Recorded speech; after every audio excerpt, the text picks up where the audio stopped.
নমস্কার বন্ধুরা, আশা করি সবাই তোমরা ভালোই আছো।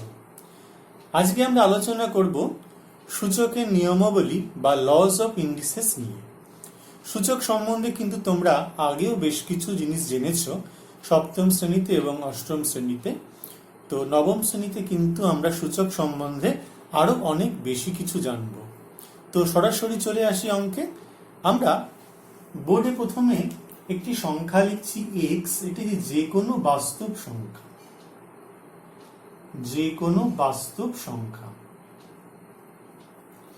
আর এন ধনাত্মক পূর্ণ সংখ্যা। ঠিক আছে, তাহলে x to the power N এই জিনিসটা দ্বারা আমরা কি বুঝবো সেটা আমাদের জানতে হবে। X to the power N বলতে আমরা বুঝবো x x x dot dot করে করে এন সংখ্যক। ঠিক আছে, অর্থাৎ যদি এক্স এই সংখ্যাটা এন বারে লেখা হয় তাহলে আমরা লিখব x to the power N. ঠিক আছে, তো এক্ষেত্রে এন আর এক্স কে কি বলা হবে? ঠিক আছে, এক্স কে বলা হবে বেস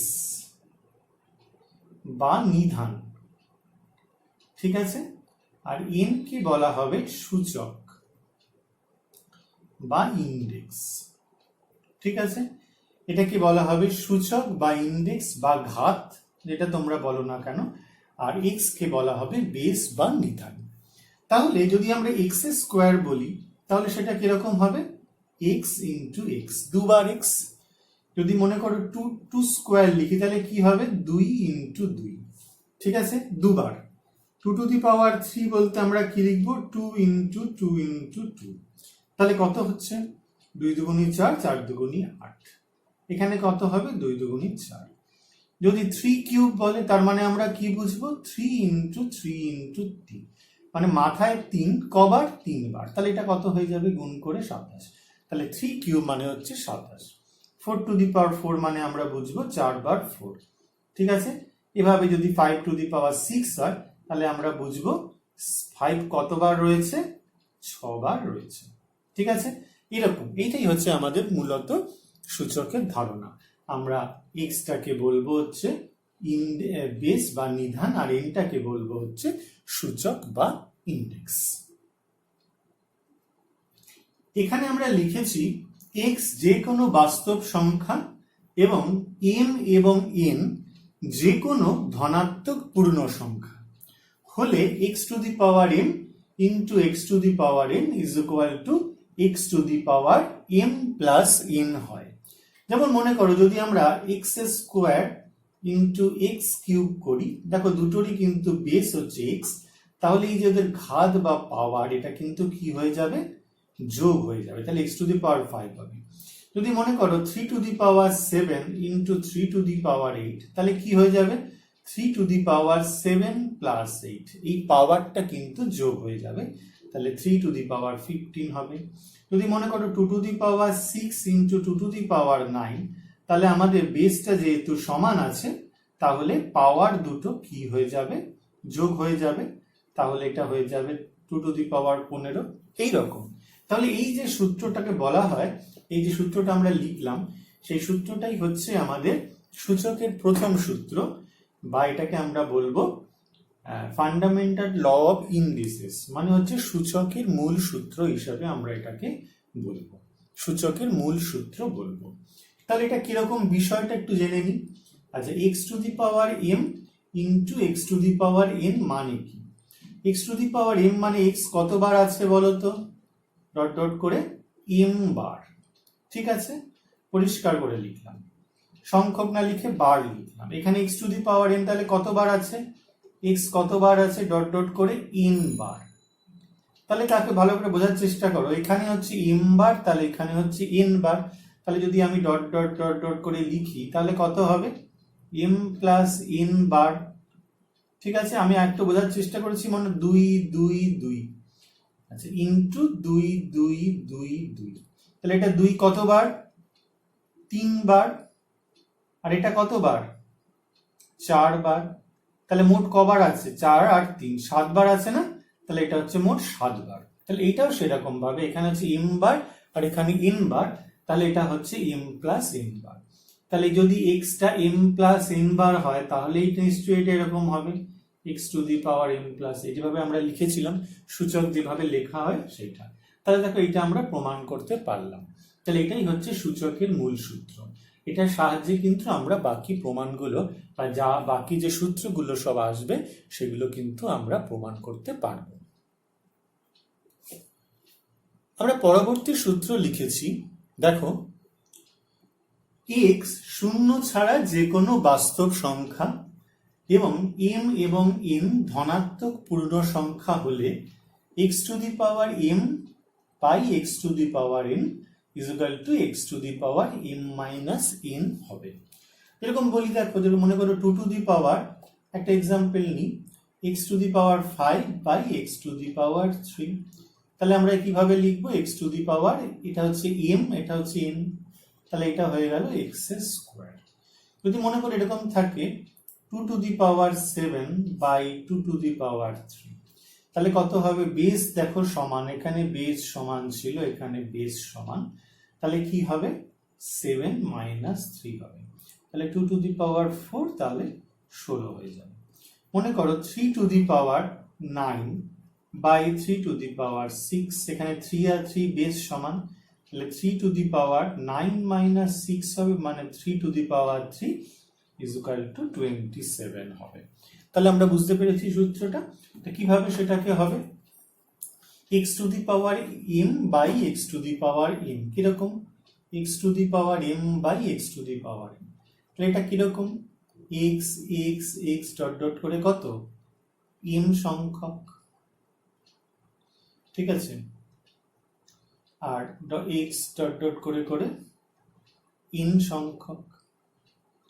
এবার m যদি বেশি হয়, যদি m বেশি হয়, যদি এখানে আমরা m গ্রেটার দ্যান n লিখি, তাহলে এখান থেকে কখানা কেটে যাবে, n খানা কেটে যাবে। যেমন দেখো এরকম যদি হয় 2 to the power 5 by 2 to the power 3, এখানে কটা আছে 1 2 3 4 5, আর এখানে আছে 1 2 3, তাহলে কটা কেটে যাবে, এখানে দেখো 3টে কেটে যাবে, তাই না, এখান থেকে 3টে, একটা একটা দুটো 3টে কেটে গেল, তাহলে এখানে কটা রইল 2টো।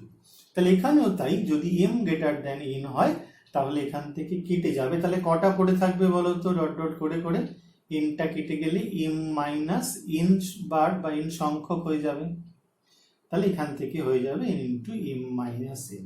আর যদি nটা বেশি হয়, যদি n বেশি হয়, পরবর্তী ক্ষেত্রে যদি আমরা লিখি n গ্রেটার দ্যান m, তাহলে nটা বেশি যদি হয় তাহলে এখান থেকে কেটে যাবে, তাহলে সেক্ষেত্রে কি হবে 1 by x to the power n minus n হবে।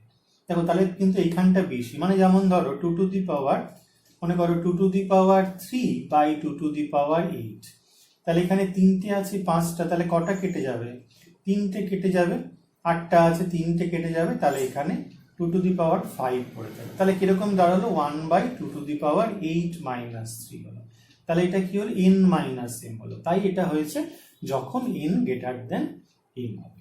ঠিক আছে, এই হচ্ছে আমাদের দ্বিতীয় সূত্র। এটা কিন্তু আমরা সবসময় মনে রাখবো, এটা আমাদের মনে রাখার দরকার নেই, এটা সবসময় মনে রাখলেই হবে। বুঝতে পেরেছো সবাই? তো বন্ধুরা, আমরা সূত্র 3 বোর্ডে লিখেছি, দেখো কি লেখা আছে, x যে কোনো বাস্তব সংখ্যা এবং m ও n ধনাত্মক পূর্ণ সংখ্যা হলে x to the power mn is equal to x to the power n whole to the power n is equal to x to the power mn হবে।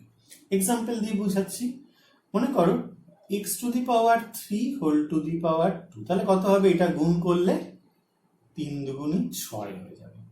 মনে করো 2 to the power 3 to the power 4, তাহলে কত হবে 2 to the পাওয়ার 12। যদি মনে করো 3 to the power 2 whole to the power 4, তাহলে কত হবে 3 টু দি পাওয়ার 8। ঠিক আছে, ব্যাপারটা বুঝতে পেরেছো? তো বিষয়টা কিরকম, যদি আমরা এই জিনিসটাকে একটু বোঝার চেষ্টা করি, এটা কেন মাথাটা গুণ হলো, অত বড় করে না বুঝে একটু যদি ছোট করে বোঝার চেষ্টা করছি।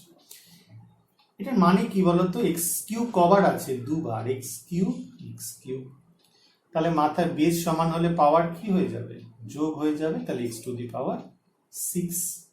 দেখো 2^3 4 মানে কি, কবার আছে 2^3? 4 বার। 2^3 করে আমরা 4 বার লিখেছি। তাহলে 2 বেস সমান, তাহলে পাওয়ার কত হয়ে যাবে? পাওয়ার সব যোগ হয়ে যাবে, 2^12 হয়ে যাবে। এইরকম বিষয়টা, ঠিক আছে। আমরা যদি দুটোর ক্ষেত্রে হয়, তো এই ফান্ডামেন্টাল ল যেটা ছিল আমাদের, যে x⁴, এটা আমি কেন ইউজ করতে পারলাম, x⁴m into x⁴n equal to x⁴mn, তাই তো? এটা আমরা জানি। যদি বেশি হয় সেক্ষেত্রেও কিন্তু এই ফান্ডামেন্টাল লটা কিন্তু কাজে লাগবে। যদি x⁴m plus n plus r হয়ে যাবে। যদি আরো বেশি তুমি নাও, যদি s নিয়ে নাও, তাহলে প্লাস s হয়ে যাবে। তাহলে কিছুই না, ব্যাপারটা এই দুটো দুটো করে ভেঙে আমরা করতে পারি। কিরকম বিষয়টা, যদি x⁴s করি, অসুবিধা নেই, কিন্তু ভালো করে বোঝার চেষ্টা করতে হবে। বিষয়টা যদি ভালো করে না বোঝা যায় তাহলে কিন্তু হবে না। যদি প্রথম এই দুটো করি তাহলে কত হবে, x⁴m প্লাস n। আর যদি এই দুটো করি কত হবে, x⁴r প্লাস s। এবার এই দুটো করলে কত হবে, x⁴m plus n plus r plus s। সেটাই তাহলে আমরা কিন্তু করেছিলাম। যাই হোক, সেই জন্য বললাম এটা এক্সটেনশন বা করোলারি বলা হয়, এটাকে অনুসিদ্ধান্ত বলা হয়। তাহলে কোনো জটিল কিছু ব্যাপার নয়। আমরা যদি দুটোর ক্ষেত্রে হয় তাহলে বেশি সংখ্যক ক্ষেত্রেও কিন্তু এটা হবে। তাহলে এইটা হচ্ছে আমাদের নিয়মটা। তো এই প্রমাণটা তাহলে যদি আমাদের করতে বলে, তো কিভাবে প্রমাণটা করব? ওই একই নিয়মেই করব যেটা আমরা ছোট করে দেখিয়েছিলাম, বড় করে দেখাচ্ছি। এখানে x⁴m কবার আছে, x⁴m কবার আছে বলো তো, n বার, ডট ডট করে হচ্ছে n বার, তাই তো? তাহলে কিভাবে লিখবো, x⁴m ডট ডট করে x⁴m, এটা কবার আছে এখানে, n বার, ঠিক আছে। তাহলে কি হবে, m সব বেস গুলো হচ্ছে সব x, তার পাওয়ার গুলো যোগ হবে। কবার এটা বলো তো, এখানে এমটা মাথায় কবার আছে, সেই n বার আছে। এখানে আমরা কি লিখবো, n বার লিখবো, n বারই তো আছে, তাই না?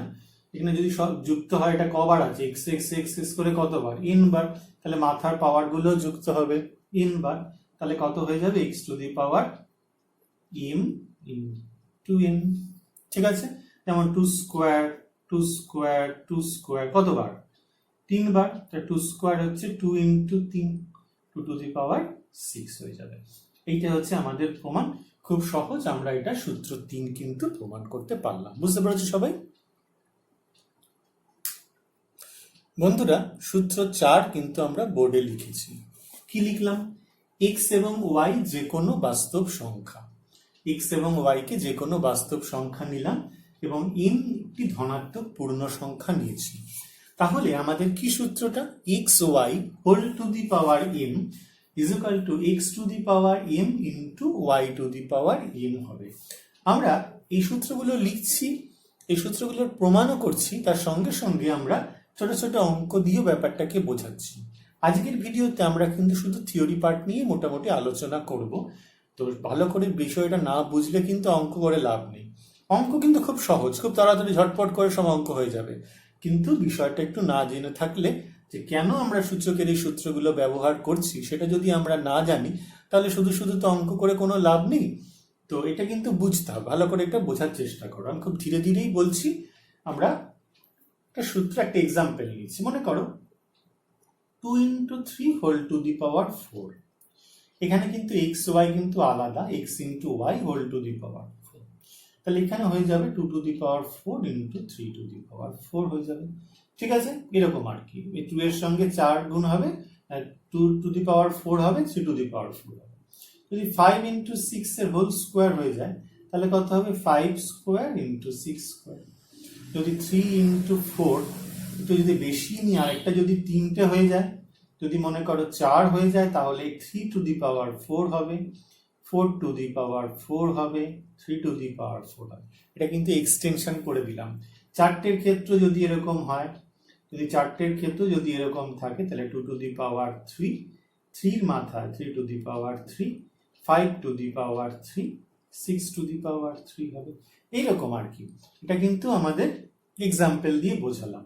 তো কেন এরকম হচ্ছে এটা একটু বোঝা দরকার আমাদের। xy whole to the power m, x × y whole to the power m। তার মানে কি এক্স ইন্টু ওয়াই এটা কতবার আছে, এক্স ওয়াই কতবার আছে বলো তো, X Y into X Y into X Y dot dot করে কতবার, এম বার। মাথায় এম মানে two to the power three, মানে কি two into two into two, কতবার আছে টু, তিনবার। মাথায় টু টু দি পাওয়ার যদি ফাইভ হয়, two into two into two into two into two, তাহলে কবার আছে, পাঁচবার। তাহলে এখানেও মাথায় যেহেতু এম আছে তাহলে এম বার। তাহলে দেখো এখানে x into y into x into y into করতে করতে এম বার। তাহলে এক্স কবার আছে, x dot x dot x করতে করতে কতবার, এও কিন্তু এম বার আছে। আবার ওয়াইও কবার আছে দেখো তো, y into y into y dot dot করে এটাও আছে এম বার। তাহলে এক্স যদি এম বার হয় তাহলে কি লিখবো, x to the power m. আর ওয়াই যদি এম বার হয় তাহলে y to the power m. তাই তো আমাদের বলেছিল। খুব সহজ সরল কিন্তু বিষয়, এমন কিন্তু জটিল নয় বিষয়টা। একটু জানতে হবে, একটু জানার চেষ্টা করতে হবে। আমরা তো জানানোর জন্যই রয়েছি, তোমরা ভালো করে ব্যাপারটা বোঝার চেষ্টা করো। তো বন্ধুরা, আমরা সূত্র 5 কিন্তু বোর্ডে লিখেছি। এক্স এবং ওয়াই যে কোনো বাস্তব সংখ্যা এবং এম ধনাত্মক পূর্ণ সংখ্যা আমরা নিয়েছি, তাহলে x by y whole to the power m, এইটা হয়ে যাচ্ছে x to the power m divided by y to the power m. তো একটা এক্সাম্পল দিচ্ছি, মনে করো x by y whole square কত হবে, এটার স্কোয়ারও হবে আর ওয়াই এর স্কোয়ার হবে। যদি মনে করো A by B whole to the power 5, তাহলে কত হবে, A to the power 5 divided by B to the power 5 হবে। 2/3 হোল কিউব যদি হয় তাহলে কত হবে, 2 কিউব হবে বাই 3 কিউব, 2 টু 8 আর এটা হয়ে যাবে 27। এরকম কিন্তু আমাদের বিষয়টা হচ্ছে। তো মনে করো আরো যদি আমরা নিতে পারি, মানে 2/5 হোল টু দি পাওয়ার 4 যদি হয় তাহলে 2 টু দি পাওয়ার 4 হবে আর তলায় 5 টু দি পাওয়ার 4 হবে। তাই এটা 16, এটা 625 হবে। এটা হবে আমাদের অ্যান্সার। তো যাই হোক, কিভাবে এটার প্রমাণটা আমরা করব সেটা আমাদের একটু জেনে নিতে হবে, যদি আমাদের ছোট্ট করে একটু প্রমাণ করতে দিয়ে দেয়। তো এরকম যদি আমরা লিখি x by y whole to the power m into y to the power m, তাহলে সূচকের মূল সূত্র বা ফান্ডামেন্টাল ল থেকে আমরা যে পরবর্তী ক্ষেত্রে যে প্রমাণটা করেছি সেটা কি ছিল, X Y whole to the power M হলে কি হবে, X to the power M হবে, Y to the power M হবে। ঠিক আছে, তাহলে এটা আমরা কি লিখতে পারি বলো, তাহলে x by y into y whole to the power m হয়ে গেল। উল্টো দিকে দেখো, x by y whole to the power m, y whole to the power m. তাহলে এখান থেকে আমরা ওয়াই ওয়াই কেটে দিলে কি পাচ্ছি, x to the power M. ঠিক আছে না, তাহলে x by y whole to the power m, এটা আমরা কত লিখতে পারবো, x to the power M by, এটা তলায় নিয়ে নিচ্ছি, y to the power m. এটাই তো আমাদের প্রমাণ ছিল। আশা করি সবাই বুঝতে পেরেছো। আমরা দেখব এবার যে এ যদি কোনো অশূন্য বাস্তব সংখ্যা হয় তাহলে এ টু দি পাওয়ার 0 সবসময় 1 হয়। তো অর্থাৎ মনে করো যদি 2 টু দি পাওয়ার 0 1 হবে, 3 টু দি পাওয়ার 0 1 হবে, 5 to the power 0 1, 12 two the power 0 1 ইত্যাদি, -1 to the power 0 1, 2/3 whole to the power 0 is equal to 1, এগুলো সব এই যে কোনো অশূন্য বাস্তব সংখ্যা কিন্তু হতে হবে, এর মান কিন্তু শূন্য হওয়া যাবে না। তো এইটা আমরা কাজে লাগাবো। তাহলে এটার প্রমাণটা কিভাবে হবে, যদি এটা এরকম হয় A to the power 0 into A to the power M. ঠিক আছে, এম হচ্ছে, আমরা এখানে কি নিচ্ছি, এম হচ্ছে ধনাত্মক পূর্ণ সংখ্যা, ধনাত্মক পূর্ণ সংখ্যা। ঠিক আছে, তাহলে A to the power 0 plus M, তাহলে A to the power m হয়ে গেল। তাহলে আমাদের এ টু দি পাওয়ার 0 হয়ে গেল A to the power M by E to the power M, নেমে গেল, তাহলে ইজ ইকুয়াল টু 1 হবে। এখানে একটা কথা হচ্ছে, এখানে তাহলে পাওয়ার নেওয়া হয়েছিল যেটা আমাদের মূল সূত্রে রয়েছে যে এম ধনাত্মক পূর্ণ সংখ্যা হতে হবে, কিন্তু শূন্য বা ঋণাত্মক সংখ্যার ক্ষেত্রেও কিন্তু ফান্ডামেন্টাল ল বা যে সূচকের মূল সূত্র সেটা কিন্তু আমাদের ব্যবহার করা যায় ঋণাত্মকের ক্ষেত্রে এবং শূন্যের ক্ষেত্রে এবং যে কোনো মূলদ সংখ্যা এবং অমূলদ সংখ্যা যাই হোক না কেন পাওয়ার সেক্ষেত্রে কিন্তু আমাদের সবসময় ফান্ডামেন্টাল ল অর্থাৎ a two the power m into b two the power m to the power n into a to the power n is equal to a to the power m আর প্লাস n এটা কিন্তু আমাদের সিদ্ধ করে এখানে কিন্তু m আর n কিন্তু আমরা বলেছিলাম ধনাত্মক পূর্ণ সংখ্যা হবে কিন্তু ঋণাত্মক পূর্ণ সংখ্যার ক্ষেত্রেও এটা হবে শূন্যের ক্ষেত্রেও হবে আর যে কোনো মূলদ সংখ্যা এবং অমূলদ সংখ্যার ক্ষেত্রেও কিন্তু হবে এটা কিন্তু আমাদের বলে দিলাম তাহলে আমরা সবসময় বুঝলাম যে a to the power 0 সবসময় কিন্তু 1 হবে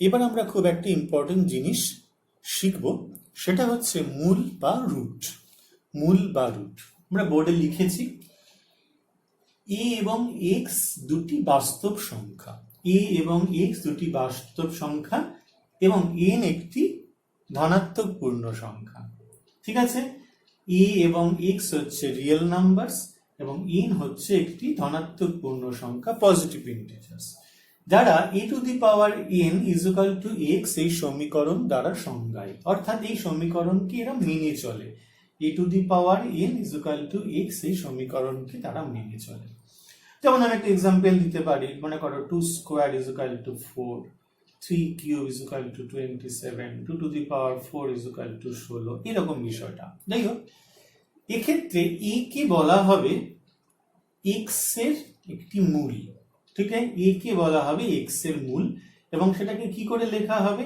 a কে লেখা হবে nth root of x n তম মূল ঠিক আছে nth root of x বা এটাকে আরো সহজভাবে লেখা হবে x to the power 1/n তাহলে আবার বলে দিচ্ছি a কে কি বলা হবে x এর মূল বা রুট বলা হবে সেটা কততম মূল সেটা আমরা ওই n দেখে বিচার করব যদি n এর মান 2 হয় তাহলে বর্গমূল যদি n এর মান 3 হয় তাহলে ঘনমূল আর যদি n এর মান 4 হয় তাহলে চতুর্থমূল এরকম আমরা বুঝবো যাই হোক আমরা একটা एग्जांपल দিচ্ছি যেমন ধরো যেটা দিয়েছিলাম 2 স্কয়ার ইজ ইকুয়াল টু 4 তাহলে এখান থেকে আমরা পেয়ে যাব 2 ইজ ইকুয়াল টু হচ্ছে 4 টু দি পাওয়ার হাফ ঠিক আছে বা এটাকে কিরকম দেখতে আমরা লিখবো আমরা বলেছিলাম যে 2টাকে আমরা দিতে 2টা কিন্তু এখানে a ভালো করে বোঝার চেষ্টা করতে মিলিয়ে নাও a two the power n equal to x এর সঙ্গে একটু মেলাও এখানে a হচ্ছে 2 আর n ও হচ্ছে 2 তাহলে এখানে a কে কি লেখা হবে এই রকম ঠিক আছে এই দুইটা কিন্তু আমরা বর্গমূলের ক্ষেত্রে লিখি না শুধু 4 লিখব ঠিক আছে অর্থাৎ আমরা এরকম লিখতে পারি 4 টু দি পাওয়ার হাফ তাহলে 2 কে বলা হবে 4 এর বর্গমূল ঠিক আছে 2 কে বলা হবে 4 এর বর্গমূল আবার যদি এরকম হয় 2 টু দি পাওয়ার 3 হচ্ছে আমাদের 2 টু দি পাওয়ার 3 হচ্ছে 8 তাহলে আমরা এখান থেকে কি পাবো 2 ইজ ইকুয়াল টু পেয়ে যাব কিউব রুট অফ 8 তাহলে 2 কে বলা হবে 8 এর ঘনমূল যেমন 3 কিউব ইজ ইকুয়াল টু 27 তাহলে এখান থেকে আমরা এই তলা 3 টাকে আমরা লিখব কিউব রুট অফ 27 এই তিনটা এইখানে বসবে এটা বা এরকম ভাবে লিখতে পারবো 27 টু দি পাওয়ার 1 দুটো নোটেশনই আমাদের চলবে তাহলে এই 3 কে আমরা কি বলবো 27 এর ঘনমূল যেমন 2 টু দি পাওয়ার 4 যদি 16 হয় তাহলে আমরা এখান থেকে কি লিখতে পারবো 2 ইজ ইকুয়াল টু হচ্ছে 4th রুট অফ 16 অথবা 16 টু দি পাওয়ার 1/4 তাহলে 2 কে বলা হবে 16 এর একটি চতুর্থ মূল তাহলে এই মূল বিষয়টা কিন্তু আমরা জানলাম এটা কিন্তু আমাদের পরবর্তী ক্ষেত্রে খুব কাজে দেবে আশা করি মূল বিষয়টা তোমরা কিন্তু বা রুট এই বিষয়টা কিন্তু বুঝতে পেরেছো এবার আমরা আরেকটা বিষয় নিয়ে একটু আলোচনা করব সেটা হচ্ছে a two the power minus m is equal two 1/a two the power m যেখানে a অশূন্য বাস্তব সংখ্যা এবং m ধনাত্মক পূর্ণ সংখ্যা কিরকম বিষয় যদি এরকম 2 টু দি পাওয়ার -3 থাকে তাহলে কিরকম হবে বলতো একদম এরকম হয়ে যাবে এই নিচে চলে আসবে ঠিক আছে যদি 2 টু দি পাওয়ার -5 হয় তাহলে কত হবে 1/2 টু দি পাওয়ার 5 হবে যদি 3 টু দি পাওয়ার -7 হয় তাহলে কত হবে 1/3 টু দি পাওয়ার 7 হয়ে যাবে। যদি 8 টু দি পাওয়ার -4 হয় তাহলে 1/8 টু দি পাওয়ার 4 হবে। এইরকম বিষয়টা। তো তাহলে উল্টো ভাবেও কিন্তু আমরা আবার একটা বলতে পারি, যদি এটা আমরা বলি তাহলে উল্টো ভাবেও কিন্তু আমরা বলতে পারবো যে দেখো a two the power m is equal two a to the 1/a two the power -m, তাই না? কিরকম বিষয়টা মনে করো 2 টু দি পাওয়ার 3, যদি তুমি 3 কে নিচে নামাতে যাও তাহলে 2 টু দি পাওয়ার -3 করতে পারো, 1/2 টু দি পাওয়ার -3। -3টা উপরে উঠলে কিন্তু আবার প্লাস হয়ে যাবে, এই তো বিষয়টা। যদি 2 টু দি পাওয়ার 5 হয় তাহলে কত হবে 1/2 টু দি পাওয়ার -5। ঠিক উল্টো বিষয়টা, যদি 2 টু দি পাওয়ার -5 থাকতো তাহলে তোমরা নিতে হতো 1/2 টু দি পাওয়ার 5, আর যদি 2 টু দি পাওয়ার 5 কে নিচে আনতে হয় তাহলে 1/2 টু দি পাওয়ার -5, এভাবে কিন্তু হতে হবে। বুঝতে পারছো সব সময় বিষয়টা? তাহলে যদি কোনো একটা জিনিস এরকম থাকে 1/2 টু দি পাওয়ার -6, এটা যদি ওপরে নেওয়ার প্রয়োজন হয় তাহলে আমরা 2টা লিখবো বেসটা, আর উপরে -6টা যখন উপরে যাবে 6 হয়ে উঠে যাবে। যদি 1/3 টু দি পাওয়ার -7 থাকে, যদি ওপরে তুলতে হয় তাহলে কি করব 3 টু দি পাওয়ার 7 হয়ে উঠে যাবে। বেসটা কিন্তু বেস থাকবে, আর -7 থাকলে ওটা 7 হবে। আর যদি এখানে উল্টো থাকে 1/2 টু দি পাওয়ার 7 থাকে তাহলে উপরে উঠাতে গেলে 2 টু দি পাওয়ার -7 দিয়ে উঠবে। যদি 1/3 টু দি পাওয়ার 8 হয় তাহলে উপরে তুলতে গেলে 3 টু দি পাওয়ার -8 হয়ে উঠবে। খুব সহজ সরল বিষয়। তো এই বিষয়টা একটু বোঝার চেষ্টা করলাম আমরা, প্রমাণ কিভাবে, কেন এরকম হয়, খুব সোজা, এটার মধ্যে কোনো কিছু জটিলতার ব্যাপার নেই। a two the power -m into a two the power m করলাম। আমরা আগেই বলেছিলাম যে ফান্ডামেন্টাল ল যে কোনো ক্ষেত্রেই কিন্তু সত্যি, যেটা ঋণাত্মকের ক্ষেত্রেও কিন্তু সত্যি।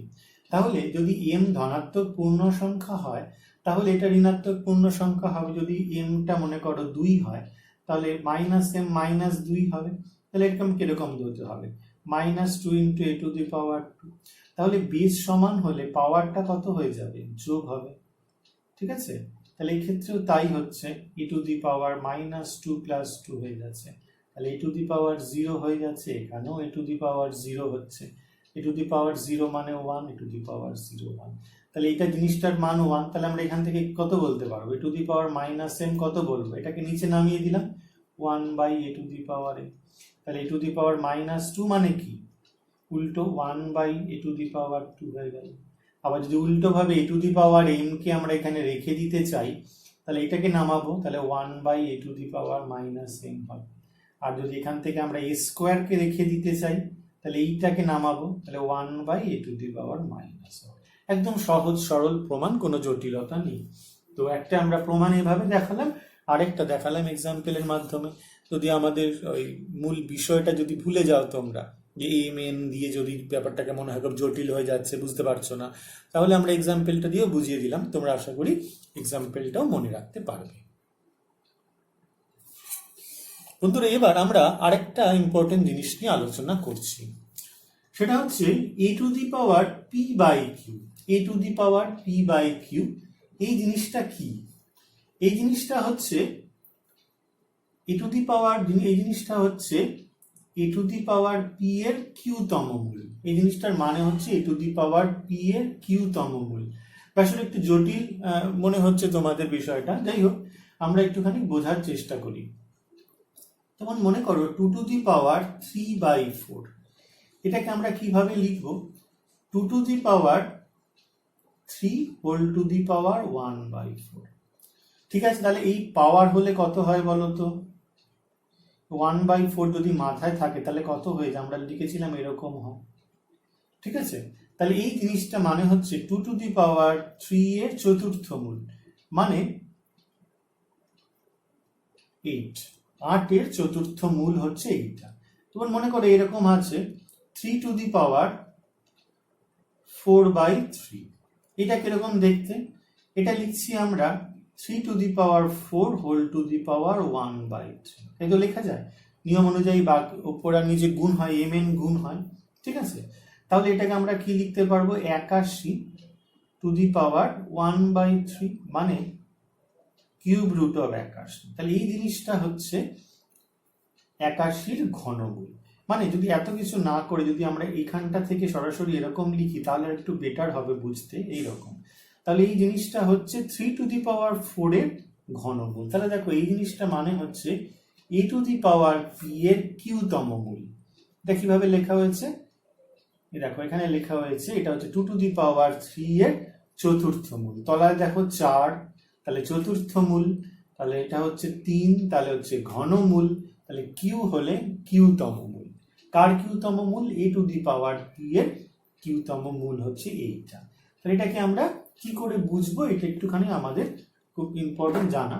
আমরা একটু লিখি a⁴p/q whole to the power q. ঠিক আছে, তাহলে এটা মানে কত হয়?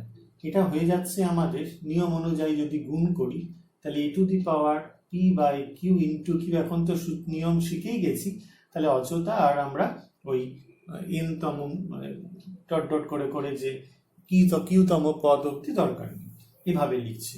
তাহলে আমাদের এইটা মানে হচ্ছে, দেখো আমাদের ওখানে একটা নিয়ম ছিল a⁴n = x ছিল। তাহলে আমরা কি বলেছিলাম? a = বলেছিলাম এটার ঘনমূল হবে, তাই তো? তাহলে এটা যদি আমরা এইভাবে লিখি a⁴p/q আমরা লিখি এরকম, বোঝা যাচ্ছে এখানে a কোনটা? a হচ্ছে এই পুরোটাই হচ্ছে আমাদের a, আর কিউটা দেখো এইখানে চলে এসছে যেহেতু nটা নিচে এসেছে, আর এইটা হচ্ছে আমাদের x। তাহলে আমরা a⁴p/q বলতে আমরা বুঝবো যে a⁴p এর কিউতম মূল। এটা আমরা তোমরা প্রশ্ন করতেই পারো যেটা এখন কেন বলছেন, কি কাজে লাগবে? আমরা পরবর্তী ক্ষেত্রে গিয়ে দেখবো আমাদের কাজে লাগবে, তাই তোমাদের বিষয়টা একটু কিন্তু জানিয়ে রাখলাম। এবার সূচক সম্পর্কিত একটি অভেদ বা তাই বলো না কেন একটি প্রমাণ আমরা করব, যার সাহায্যে কিন্তু আমরা অনেকগুলো প্রমাণ করব বা অঙ্ক করব। সেগুলো খুব ইম্পর্টেন্ট, একটু জেনে নিই আমরা বিষয়টা কি।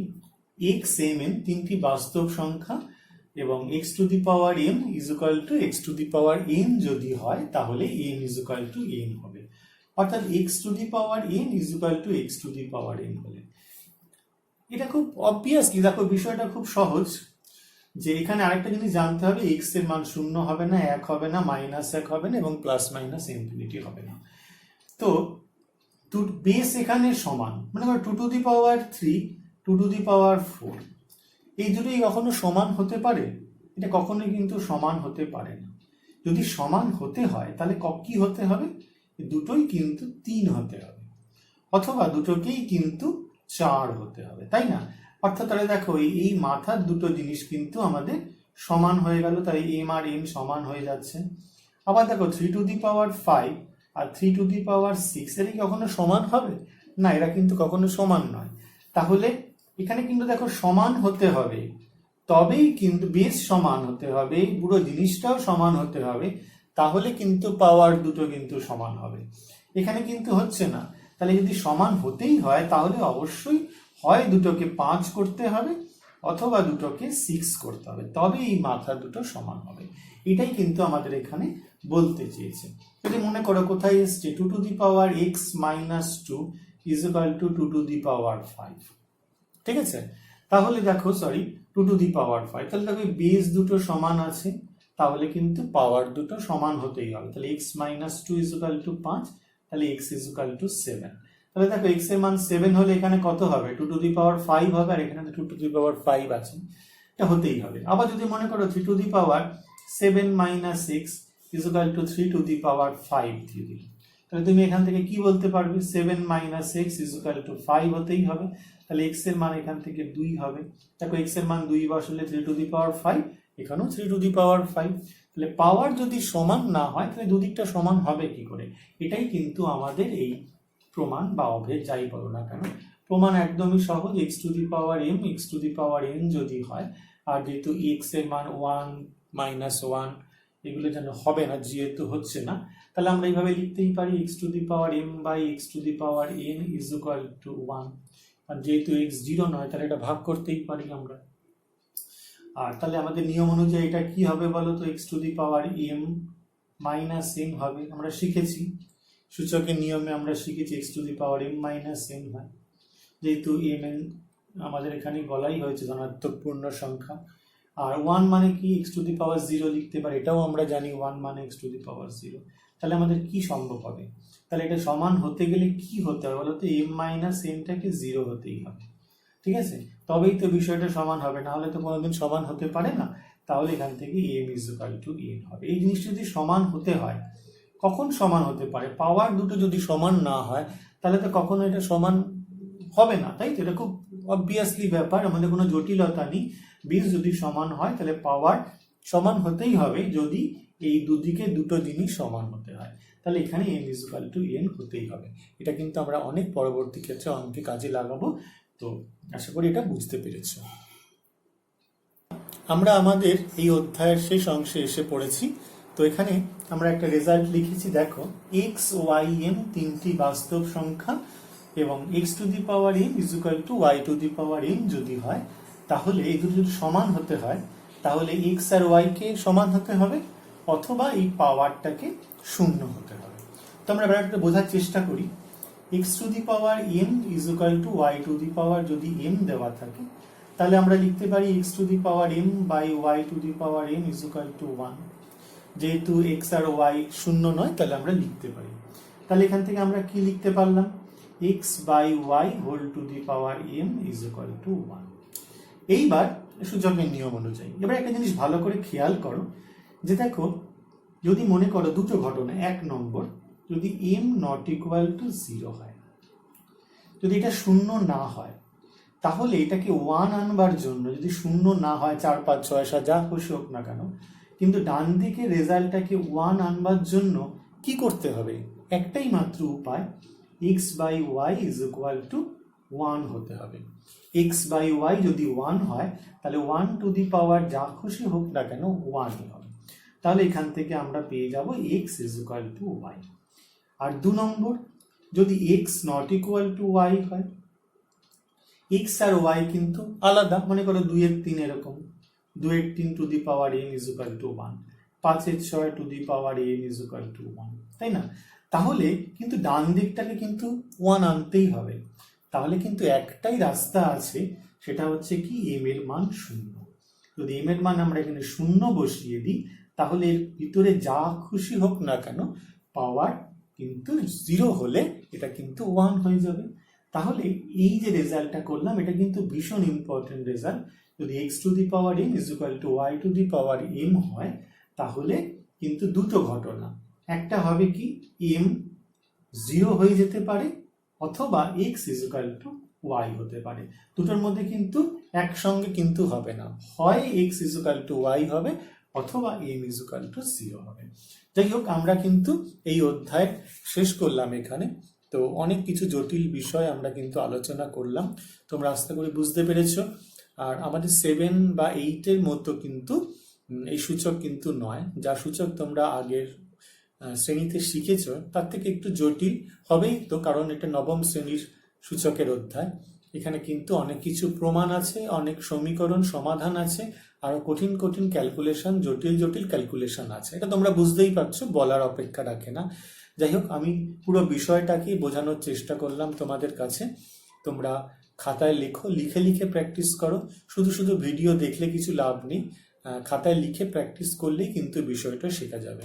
শুধু শুধু যদি আমি 10-15টা অঙ্ক করে দিই তাহলে কিন্তু কোনো লাভ নেই, কারণ শুধু শুধু অঙ্ক করে দিলে কেউ মনে রাখতে পারে না। হ্যাঁ, মনে রাখবার জন্য কিন্তু সঙ্গে থিওরি পার্টটাও কিন্তু জানতে হবে যে কেন বিষয়টা হচ্ছে। যাই হোক, তোমরা বুঝতে পেরেছো আমার কথা আমি কি বলতে চাইছি। প্র্যাকটিস করো, ভালো থেকো। আরও অঙ্কগুলো আমরা পরের ভিডিওতে দেব, অনেক কঠিন কঠিন অঙ্ক আমরা পরের ভিডিওতে দেব। ততক্ষণে ভালো থাকো, সুস্থ থাকো।